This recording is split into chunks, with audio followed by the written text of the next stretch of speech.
We're going to talk today about the new needle that we're using for the VeinGogh. You can see this is the old needle here, the ballet needle.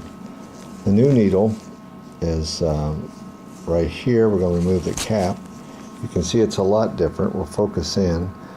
At the very tip of the needle is the only conducting portion of the needle. The rest of it's insulated. And what this does, it helps prevent skin problems from occurring, because you're actually putting the needle into the vein. The rest of the needle is insulated, so you do not conduct any heat to the skin itself. All the heat is conducted through this very tiny distal portion, 2.5 millimeter portion of the needle. This is directly inserted into the vein.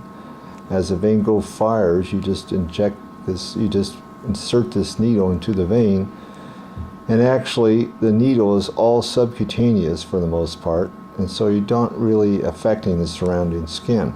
So it's a very minimal amount of damage that's done to the surrounding area. You can see this is the needle. It's got a nice hub on it and a long connecting piece. And we're going to actually show you how to use it in just a minute. But first I want to show you how you hook it to the machine and the settings we use. These are the settings that we use. 5% power. We use 3 pulses.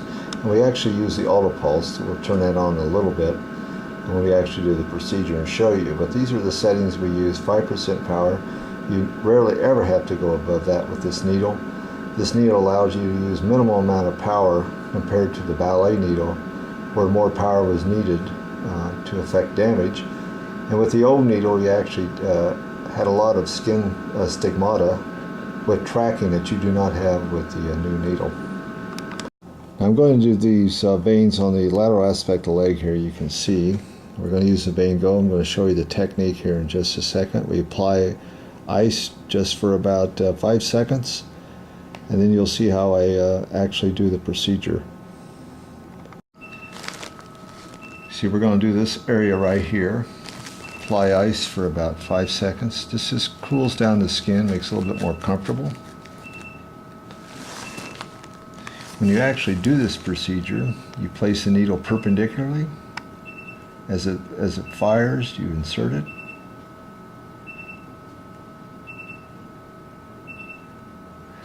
Now these are more superficial, so you really don't have to worry too much about getting deeper. The needle's barely in here. These are probably about 200 microns deep. But you can see nice fading.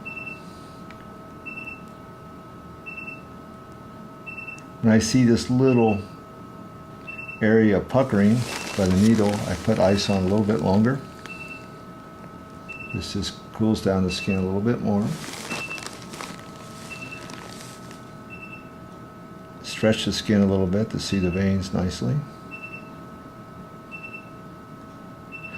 The whole needle is not inserted in this case. You don't need to. It's not that deep.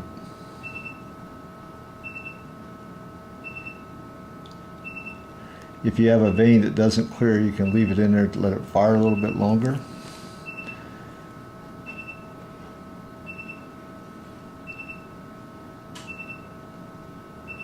You can see nice resolution here.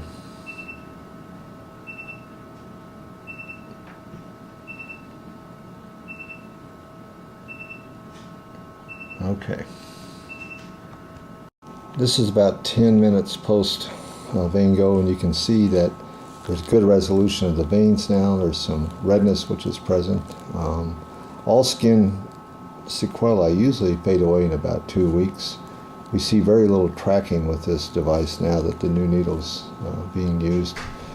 You can scan in here. You can see that there are really no visible varicosities or spider varicosities anymore. So this is an excellent result.